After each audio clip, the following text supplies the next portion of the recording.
Hello random people, ketemu lagi dengan saya Rijo Tobing di podcast Randomness Inside My Head. Biasanya saya menyapa kamu setiap hari Kamis, tapi hari ini adalah episode spesial karena saya pengen cerita sesuatu yang sangat istimewa yang terjadi sama saya pada minggu lalu. Jadi begini, saya sedang belajar bahasa Korea. Saya mulai belajar sejak bulan Januari tahun ini di King Sejong Institute Jakarta. King Sejong Institute ini adalah lembaga bahasa yang resmi dan ada di bawah Korean Cultural Center Indonesia. Setelah beberapa waktu lamanya belajar mandiri bersama para senior saya di Akademi Taekwondo, saya memutuskan untuk ikut kelas yang resmi untuk belajar dengan native speaker bersama para orang Indonesia lainnya. Pandemi ini membawa berkah sih. Kalau dulu kelas berjalan secara luring, saya harus ke Jakarta setiap minggunya, apalagi dengan membawa anak-anak. Tapi di masa pandemi ini semua kelas berjalan secara daring.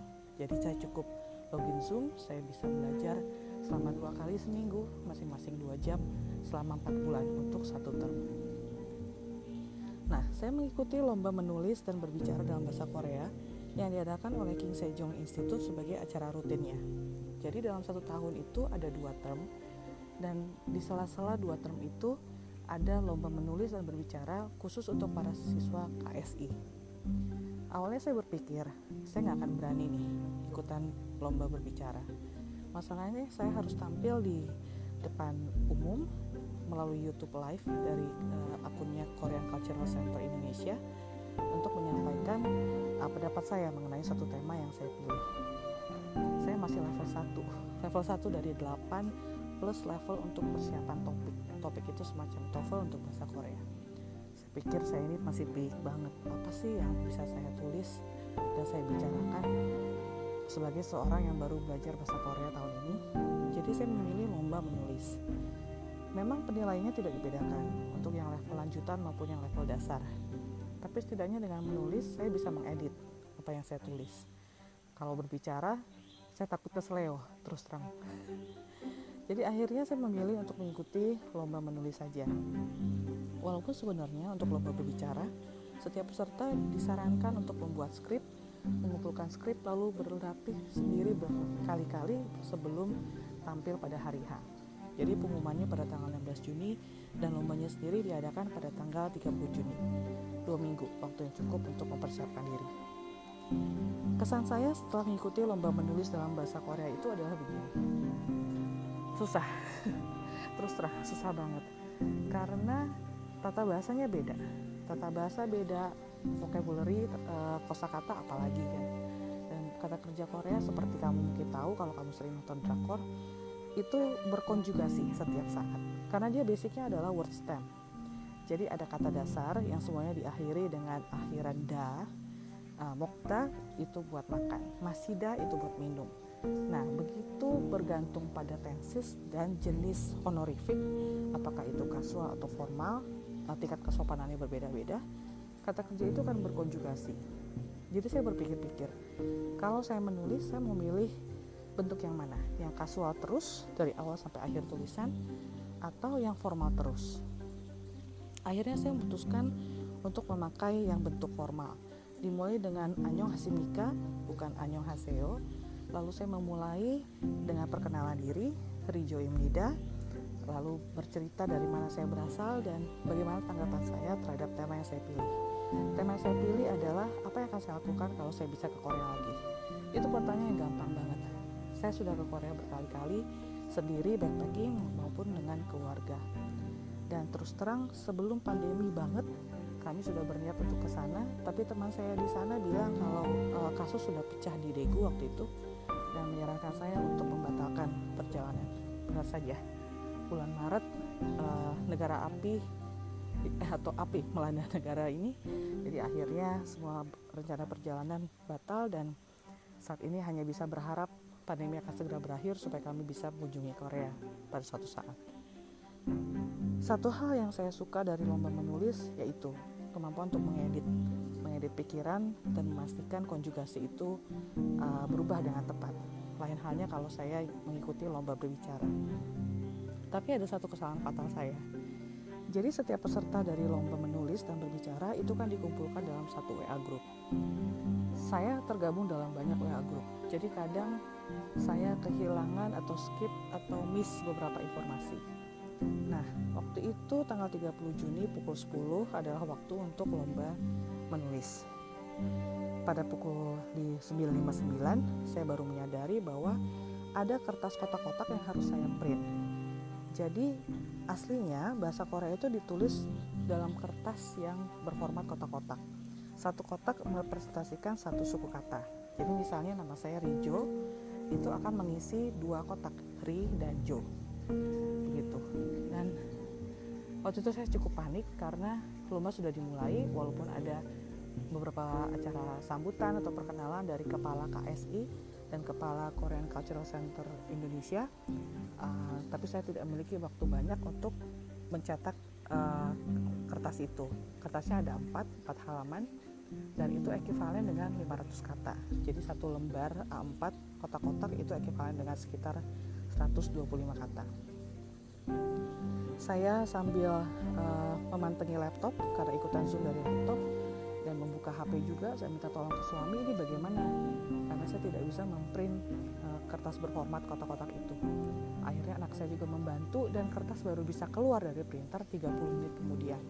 Ya artinya saya sudah setengah jalan di waktu lomba dan belum juga menulis dalam format itu.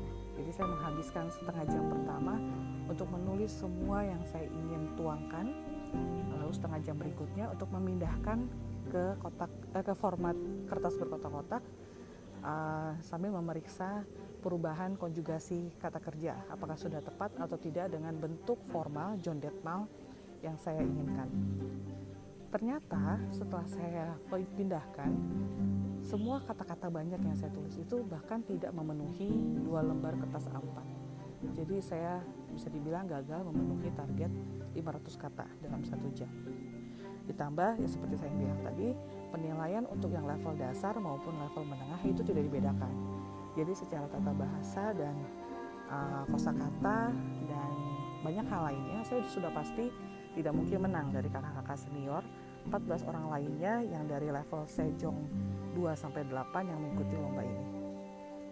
Hikmahnya adalah begini, saya ingat lagi sama kata-kata ibu saya dulu waktu saya masih belajar bahasa Jerman di tingkat SMA. Bahasa itu bisa karena biasa. Sebenarnya bukan bahasa aja sih, buat semua hal itu kita bisa karena biasa mengerjakan segala sesuatu. Kalau pengen belajar bahasa Korea, kalau pengen bisa bahasa Korea, harus biasa sama bahasanya, bener kan? Saya biasa nonton drama Korea. Nah sambil nonton, walaupun subtitle bahasa Inggris, tapi kan sambil nangkep.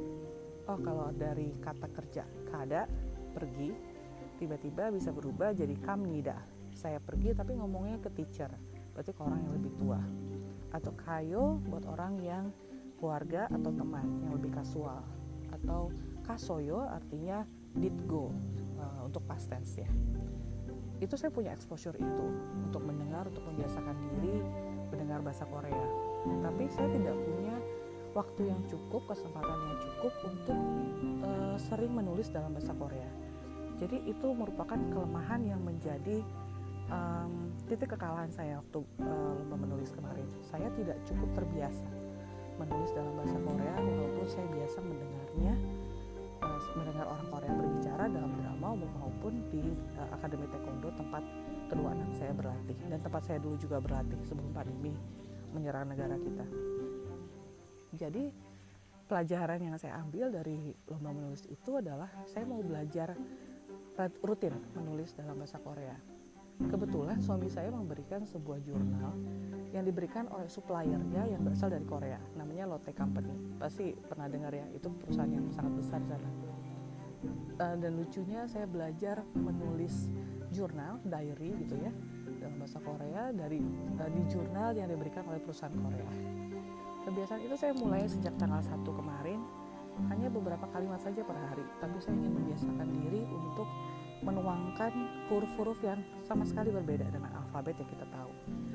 Huruf Korea itu dinamai Hangul. Mereka punya sistem alfabet sendiri. Ada 10 huruf vokal dan 14 huruf konsonan.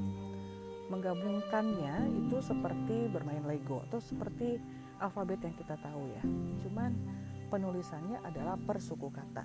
Jadi kayak tadi, Rijo, Rijo. tobing, gitu. Merangkai kata ri itu dari huruf ri, terus jo, huruf jo, dan seterusnya. Jadi itu yang saya coba biasakan. Saya mulai dengan menulis data hari ini, tahun berapa, bulan berapa, dan tanggal berapa. Setelah itu saya menulis apa saja kegiatan saya sehari-hari. Kosakata saya masih sangat sedikit. Dalam 4 bulan ini, walaupun guru saya itu sangat rajin memberikan PR, baik berupa disuruh bikin video atau suruh nulis atau percakapan lewat WA, percakapan fiktif dengan teman sekelas, tapi saya merasa masih kurang banget punya kosakata yang cukup untuk kehidupan sehari-hari, termasuk konjugasinya. Karena konjugasi kata kerja dalam bahasa Korea itu punya banyak aturan dan perkecualian. Perkecualian ini yang suka bikin mumet. Apalagi setiap kata sifat itu menjadi kata kerja. Jadi kata big misalnya, besar dalam bahasa Indonesia dan bahasa Inggris itu menjadi kata kerja dalam bahasa Korea. To be big, menjadi besar, atau to be small, atau to be expensive. Itu yang masih saya harus lebih tekuni. Kira-kira begitu pengalaman saya mengikuti lomba menulis dalam bahasa Korea pertama kali. Saya excited mempersiapkan diri 1 tahun ke depan untuk mengikuti lomba yang sama, sekitar bulan Juli tahun 2022. Saat ini saya mau mendaftarkan diri kembali untuk level Sejong 1B di King Sejong Institute Jakarta. Untunglah masih berjalan online kelasnya, dan kali ini dikhususkan untuk siswa-siswa dari Jabodetabek. Nah, kalau kamu berminat, kamu bisa cek Instagramnya kcci.id. Oke, kalau kamu punya komen atau usul untuk topiknya, bisa email saya di randomness.inside.myhead@gmail.com. Sampai ketemu di episode spesial berikutnya. Hari Selasa saya akan berbincang-bincang tentang sebuah buku yang menurut saya bagus banget, karena mengungkapkan tentang bullying dan bagaimana itu bisa mempengaruhi mental anak muda zaman sekarang. Sampai ketemu, selamat malam.